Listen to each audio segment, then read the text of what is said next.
Hey folks, this is Soul, and today as usual, I'm here to talk. But this is an important subject that has to do with how most, or I guess all of us, experience the world of Warcraft. As you might have noticed, Dragonflight feels different, from the story to how we navigate the world to more accessible endgame to an almost bona fide support spec to having too many rares to farm, to what I want to talk about today, how a season in WoW Dragonflight's gearing and outdoor content plays out, and how it affects you. By the end of this video, I'm going to ask you what you think about how the World of Warcraft feels to you these days. Never mind what we think about how the majority of people feel, but I care about you because you're the most important person to answer this question. But I am going to break down what I'm seeing as the WoW team's updated design and intent with this expansion. What's it like as we've gone through seasons 1 and 2 of Dragonflight as opposed to back in Shadowlands or Battle for Azeroth? Is it good, or do you care?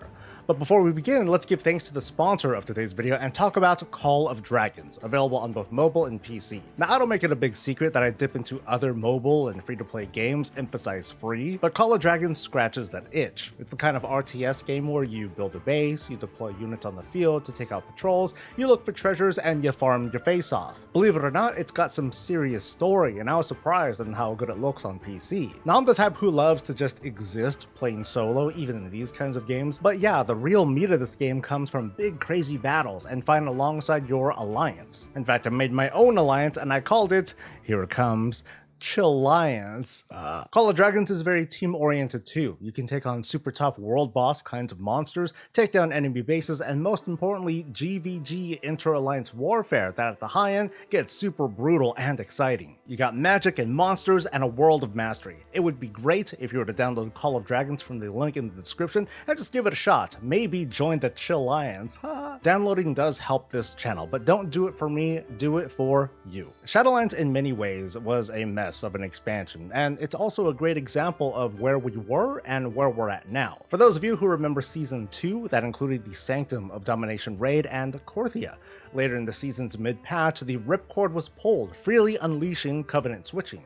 Now, that's nice, but let's talk about Korthia and Renown at a high level. Now, Korthia included a number of ways to progress, which included good old reputation from completing quest content, and it was pretty tightly controlled.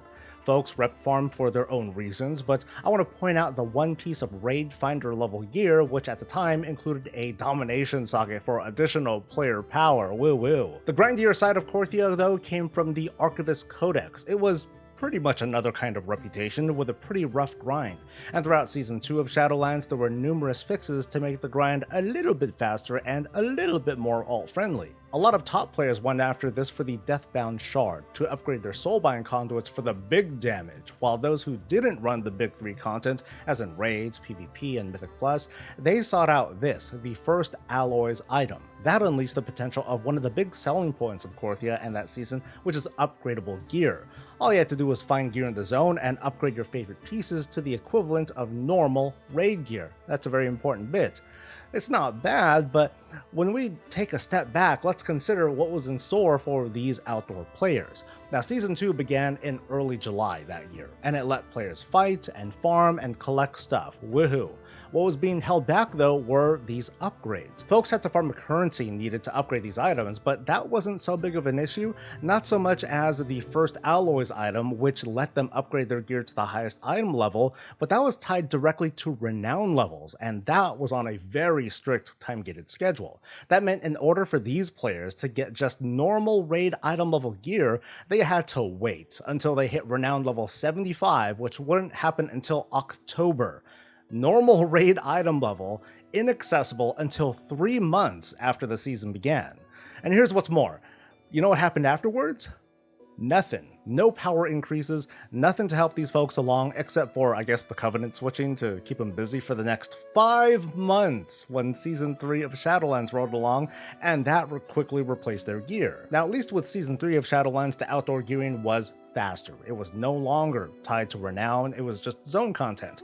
You were plugging away at farm and cipher things of the first ones, and that was the ticket to better gear, just dropping. There were no upgrades needed, although you did have to farm for replacements. It was a little bit awkward, but hey, normal raid item level, much faster than in Season 2, right? Right. And also, that was it. That was pretty much it. I mean, there was the creation catalyst and having to farm like a different set of gear to get pieces that were actually of lower item level, which was also kind of weird. But what was particularly discouraging at the time was, well, it was actually great news for Big 3 players. They got a Season 4 of Shadowlands. They got a grand tour of all the raids. They got increased item level, this dinar system, and it was cool, I suppose. But what happened in Zereth Mortis? Nothing. Zero.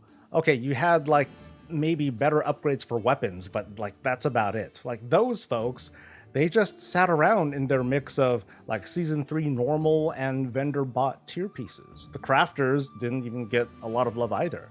And that's how it went down during Shadowlands and Battle for Azeroth, even though I didn't really get into examples there.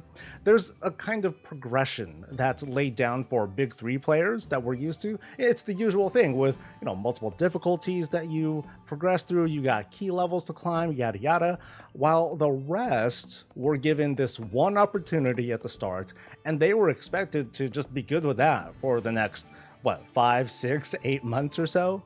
And some people were cool with that, let's be fair. For some, that was just like the status quo, that's all they know. It's not like outdoor content started getting that much harder as the season rolled along and nothing new was really being introduced. It reinforces that argument that, hey, those players, they don't need higher item level because they're not being challenged with anything tougher than like the world boss, which they would zerg anyway. Now let's fast forward to Dragonflight. Now that Season 1 is over and Season 2 is approaching its epilogue, we can again take a step back and see how the flow is vastly different from before. But it didn't start right away. At the start of Dragonflight Season 1, outdoor players had some very accessible options, including Reputation, aka Renown. Epic crafted gear was time-gated, yeah, but it was on a much better schedule, with opportunities for good gear every few weeks, as opposed to like having to wait months to upgrade all of your gear at once. Bye-bye, Korthia. Primal Storm gear, meanwhile, it did have caps and limits at first, but at least it didn't limit players to like a single area. They were hunting in different storm-affected sections of zones to obtain and upgrade their way towards not quite normal item level raid gear, but close, and maybe they got a lariat recipe. But then in just 2 months, the first of 2 mid-season patches arrived. 10.0.5 didn't amount to too much. The Primalist Tomorrow, it felt like kind of a mixed bag, and there were some trinkets to farm for, as well as a kind of faster path to upgrading this Primal Storm gear, so it was kind of a boon for world content players. Again, it wasn't substantial, but the important bit is that new gear and a new activity was introduced. It was just targeted mostly for the non-Big 3 players. Now, 10.07, that felt like a game changer. We were still on Season 1, but dude, like, here we go. We had a whole zone designed to be a loot pinata. There was a very straightforward and grindable path to what's now 395 Primal Storm gear with its own collectible color, and it could be turned into tier pieces. There's the Onyx Amulet. It was like this big player power thing that lasted well into Season 2, and all of that was used to just lay waste to this new max level zone with some tougher enemies. No complaints having better gear to run our daily routine, but hey, even better that there's like some new and fresh challenges. It's the start of seeing outdoor content expand and get tougher as the season rolls along, with these incremental increases in player power for people who don't even so much as sign up for Raid Finder. The casuals are catching up sooner and better, and the game was not broken. So fast forward again to Season 2. You got a new zone, you got a new reward loop, and an overhaul of how gear works with this newfangled upgrade system, so, not a big deal. The activities between Zeralek Cavern Rares and the research thing and the Farak Assaults, they are what they are. They're a mixed bag that some people liked and some people did not. But what were some of the bigger, more immediate changes? First, 10.1 normalized the idea of outdoor players reaching normal raid item level kind of casually through the use of flight stones and crests, like a few whelplings here, a few drakes there, no problem. Very accessible. I mean, shoot, they added a weekly quest to do the daily heroic dungeon a couple of times for potentially better gear, but I mean, I'm mostly sticking to outdoor content here. But between crafted gear and multiple sources of veteran gear, folks have been in a pretty good place, even more so when you compare it and you look back to the likes of Korthia. More folks are getting better gear, and the top players are in shambles. They couldn't be more upset if they actually noticed. And here's what's been happening. After a few months, we got this new patch 10.1.5 with this bit of a catch-up with time rifts. We got new trinkets to collect, a new appearance, still veteran stuff, aka normal raid item level with the revival catalyst now in play. In about a month from this recording, we're going to get a second bit of a catch-up with an upcoming patch. Veteran gear in this 10.17 patch, it's going to drop like candy. It's going to be the equivalent of how it went down during the Forbidden Reach. But on top of that, there's more. There's going to be access to champion level gear, which may let folks start encroaching on heroic raid item level. Now this next part is very speculative. It might not happen, I want to make that clear.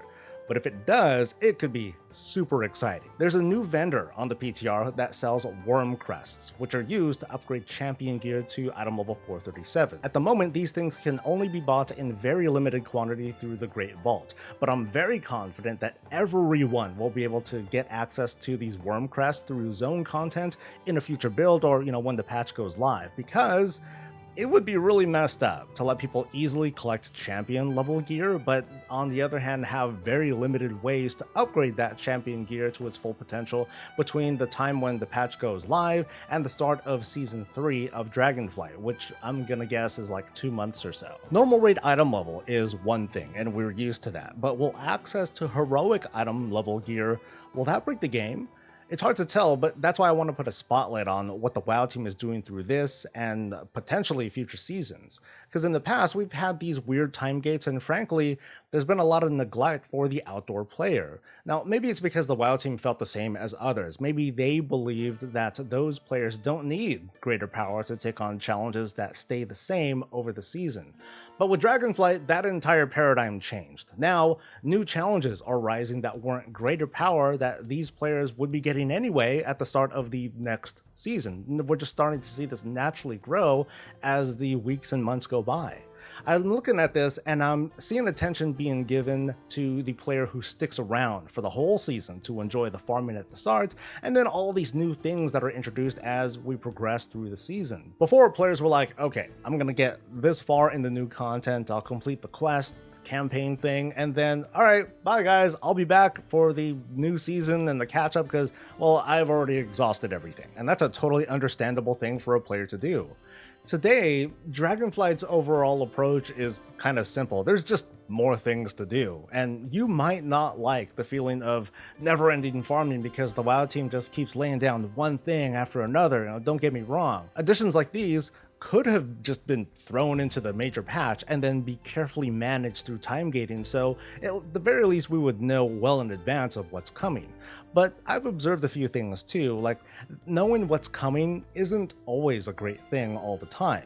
Part of being excited over what's coming next is to not know exactly what it is, to the point where we would set like a detailed schedule and a progression path, and that's something that I did a lot in my Shadowlands guides. Also, putting these new things into patches means the devs can spend more time putting work into them instead of cramming it in. Like imagine how time rifts would feel if they did not get any time on the PTR at all. So to me, this new season experience feels a lot more chill and straightforward these days, even though it's very frequent. It's also flawed with some of the forced group dynamics, but at a high level, I'm really enjoying myself as a player who just lives in the World of Warcraft daily, doing a little bit of everything. Now if, again, this is theoretical stuff, if heroic level gear is accessible in 10.17, I do wonder how that's going to ultimately affect Season 3 outdoor content. Like, is that going to have to be tuned a little bit because of the new accessibility? And they may not have to. When going from one season to the next, the item levels shift by a value of 26. So today's mythic raid gear is going to be next season's normal raid gear. In other words, setting aside upgrade levels, the champion gear that players will get now and during 10.1.7 is going to be the equivalent of adventurer level gear in 10.2. World of Warcraft has historically tuned new zone content for a freshly leveled max level character, so we should expect some easy explorer gear in like some intro quest followed by the usual adventurer gear, which again is going to be as powerful as the champion gear that we're getting today. This upgrade system is Actually pretty insidious and well thought out, so credit where it's due. But now let's return to the original question. How do you feel about these kinds of systems and their interactions overall? And more importantly, and again, for you specifically, what parts of it have felt awkward or just didn't work out? As a collector, I can imagine that coming late to a season makes for a task list that might feel really overwhelming, and folks will take that differently. They're like, oh dude, no, this is awesome. WoW is giving me like so much stuff to do. Or they might be like, oh god, how am I gonna stay caught up? I want to feel like I'm done at some point, but I'm always falling behind and I'm losing hope. And we're all somewhere between that. Meanwhile, on the player power side of things, I could see this double-edged sword where people who stay active get to experience this gradual climb with some stopping points and at least this brief moment of feeling completion before moving along. And people who drop in on occasion will still have their catch-ups. But there's that mindset of certain critics who want the game to better, like respect their time. It's a very subjective thing to say, but it's like, gear doesn't last very long in Dragonflight, and there isn't that same sense of attachment before it's replaced by the next mid-season thing. 10.17 doesn't seem to have the equivalent to the Onyx Amulet that we know of, and by that I'm talking about like some sort of special item that has a more lasting value. But of course, the patch isn't out yet, and we'll have to stay tuned. So there's this question of whether it's okay gear doesn't last very long, even with upgrades, and this is thanks to the season kind of wanting us to move along. It's easy to fall into the trap of asking ourselves if this is good for the game as a whole, but I want to read your own personal takes. But anyway, that's going to be it for me. I just wanted to share my perspective on all this stuff and, share my usually more positive outlook on WoW's future. And of course, I invite you to share your thoughts. Please like the video, subscribe for more coverage, catch me live, and I'll catch you later. Stay safe, stay healthy, and stay breezy.